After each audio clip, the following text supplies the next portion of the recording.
신차는 25년을 타는 자동차라고 그래요. 신차. 근데 이 25년을 살 때 이만큼의 자동차에 돈을 다 내시고 사는 거예요. 신차를 사실 때는. 이 재고라고, 재고. 25년을 탈 수 있는 재고에 대한 돈을 100%를 다 내고 타는 거예요. 재고 비용을 엄청나게 크게 먹고 사는 거예요. 이게 재고라는 생각을 하시는 분들이 별로 없어요. 시간이 지날수록 결국 빵이 되는 물건이라고요. 그러니까 이 신차를 탈 때는 이 위에 있는 이 큰 재고를 안고선 탈 필요가 없어요. 그래서 일본 차들이 많이 팔렸던 게, 미국에서는 10년 정도 된 일본 차 뭐 이런 거 많이 팔렸었거든요. 10년 정도 되면은 한국은 많이 녹죠.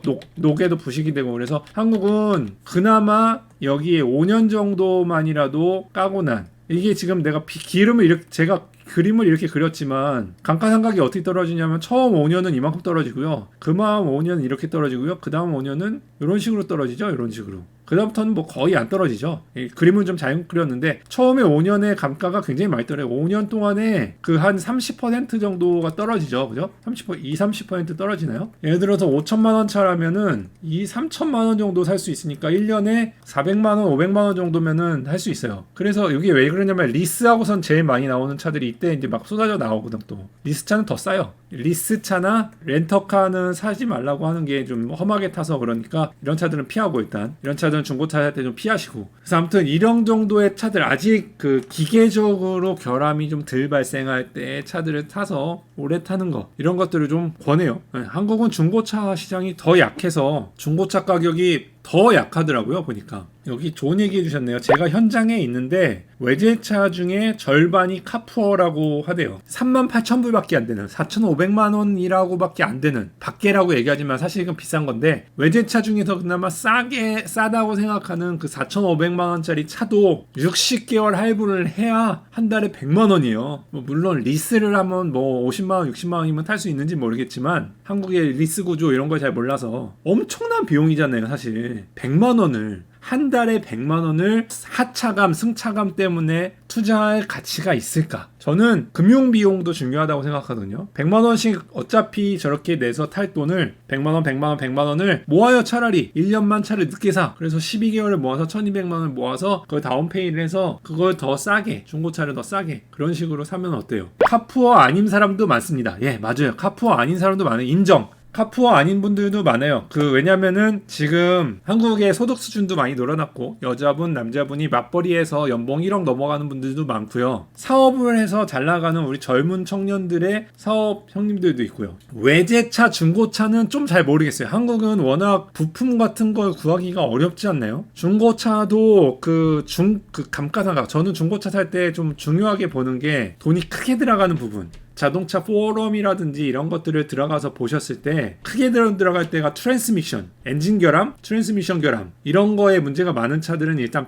피해요. 일단 크라이슬러 쪽, 다치 이쪽 쪽은 저는 많이 피해요. 이쪽 미국 차라고 해도. 그리고 좀 작은 차, 쌍용 다니는 우리 친구들한테는 좀 미안한데 쌍용차 같이 규모가 좀 작은 차, 연구개발에 돈을 많이 쓰기가 어려운 회사들은 아무래도 검증, 현대차 정도 되는 사이즈도 검증을 못 해가지고 공도에서 맨날 이렇게 이슈가 맨날 퍼지잖아요. 그죠? 그런데 쌍용차 같이 연구개발비가 없는 업체들은 고장 날 확률이 좀 더 높아요. 미안하지만 미국 자동차 중에서도 GM 포드보다 크라이슬러 쪽이 고장이 더 많고요. 그런 식이에요. 그런 식이에요. 그래서 일본 차가 지금은 뭐 이제 안티 재팬이니까 일본 차가 그렇지만, 그리고 일본 차들도 많이 이제 마른 수건을 짜는 바람에 퀄리티가 많이 내려왔지만 옛날에는 일본 차들의 퀄리티가 좋았죠. 근데 지금 사실은 퀄리티가 좋은 게 미국에서 생산되는, 그러니까 한국은 잘 모르겠어요. 한국 얘기하면 또 욕먹으니까. 미국에서 생산되는 한국 차가 가성비가 좋아요. 여러분들한테 미안해요. 그래서 저는 지금 현대차를 이렇게 오래 타는데, 아무튼 그 얘기를 하는 거고, 중고차를 구매할 때 돈이 많이 들어갈 것 같은 차량은 일단 피합니다. 저는 기본적으로 8만 킬로 정도 탄 거, 8만 마일이라고 하네요. 8만 마일에서 10만 마일 정도 되면 이미 타이밍 벨트를 한번 가른 거. 타이밍 벨트가 돈이 또 많이 들어가요. 여기가 정비비가 비싸거든요. 한번 가려면 한 100만 원 정도가 좀 들어가거든요. 그러니까 중고차의 그 타이밍 벨트가 이미 바뀐 거, 아니면 그게 타이밍 체인으로 된 거, 타이밍 체인으로 돼서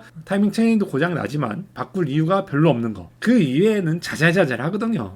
라디에이터가 터졌다. 그래 봐야 2-30만원. 바퀴 같은 거는 어차피 소모품이니까. 브레이크 이런 거는 뭐 유튜브 영상 보시면 얼마든지 할 수 있고요. 그죠? 그런 것들에 대해서 좀 고장이 없는 중고차를 찾아가지고 타시면 좋을 것 같고요. 저번에 또 무게가 중요하다고 했잖아요. 무게 때문에라도 소형차는 좀 권하지 않아요. 좀 미안하지만 돈을 아껴야 되시긴 아껴야 되지만 또 완전 소형차는 권하지 않습니다. 중고차를 가시면 비용이 어느 정도 차이 나는지 잘 모르겠는데요. 타시는 분들한테는 죄송한데 이게 문제가 뭐냐면 전봇대라든지 벽이라든지 이런 거를 부딪히는 거는 그나마 괜찮아요. 왜냐면 자기 자체의 차 중량이 높지 않아서 그런 데미지는 많지 않지만 그때 닥시님이나 모카님이 얘기해 주신 거가 되게 큰 포션에 제가 제일 중요해요 라고 얘기한 게 무게가 중요해요. 무게가 중요한 게 왜냐면 상대적인 충돌이잖아요. 그런데 경차들은 거기다가 크럼블 존이라고 하는 그 앞에나 뒤에 그 구겨줘야 되는 존을 설계하기가 너무 조그매요. 스마트카 있죠? 더 조그만 거. 그런 것들도 뼈대를 아주 튼튼하게 해가지고 나오긴 했는데 뼈대는 튼튼해가지고 살아남는데 안에 있는 사람이 중상을 입는 경우가 많아요. 경차기 때문에 사고가 나가지고 차가 완전히 박살나면 안 되니까 차 뼈대는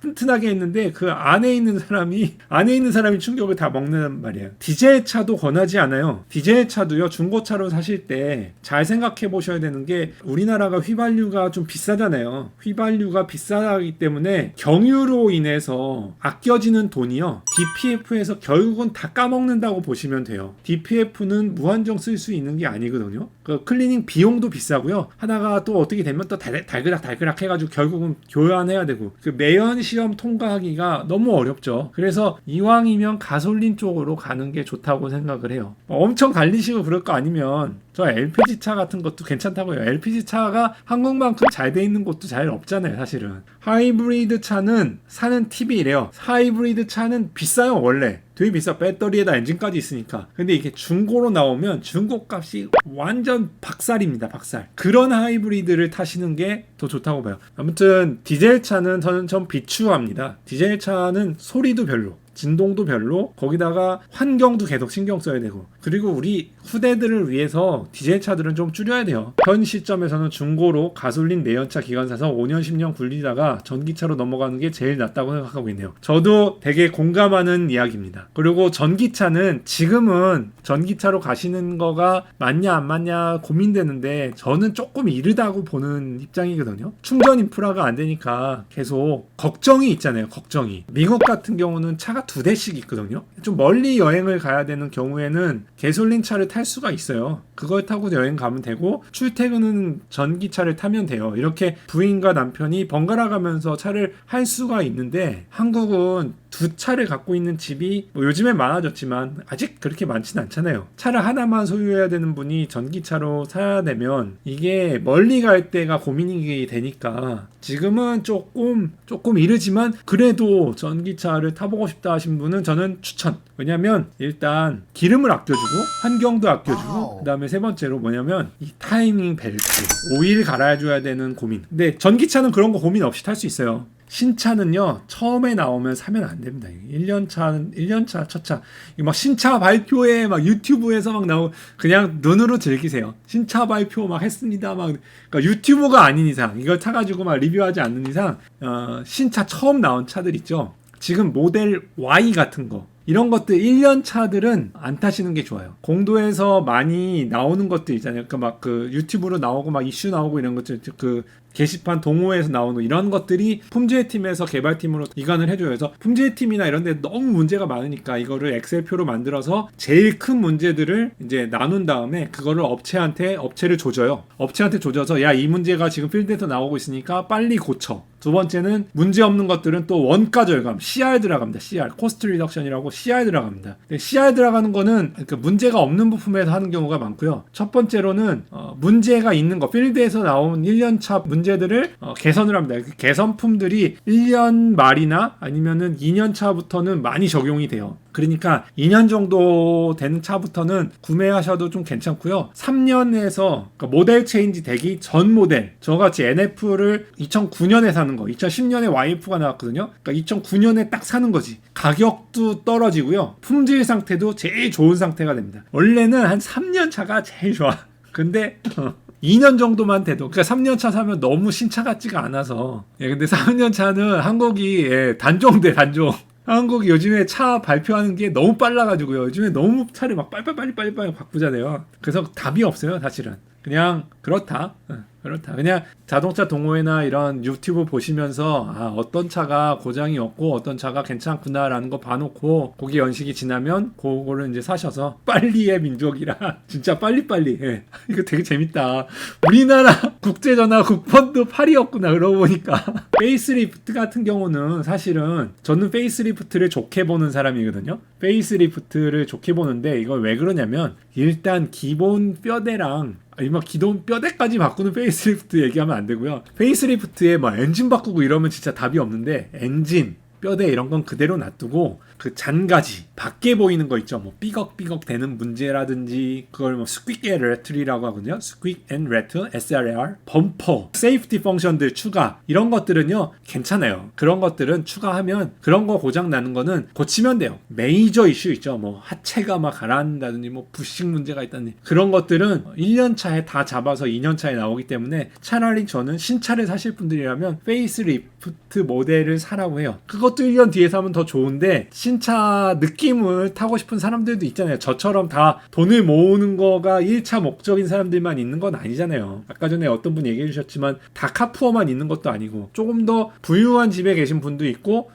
저렴한 집이라고 뭐라 그러죠? 좀 가난한 집에 계신 분들도 있잖아요. 그러니까 모두 다 그 천차만별이니까 제가 하나로 얘기는 못하지만 좀 부유하다면 페이스리프트 모델을 나오고 사셔도 되고요. 페이스 모델을 기다릴 수 있다라고 하면 조금 모델이 좀 오래돼 보여도 괜찮다 그러면 그거 한 다음에 지금 팰리세이드 같은 경우가 첫 채 나오고 다음 해가 지금 나오고 있나요? 저렴한 집안이라 해요. 죄송해요.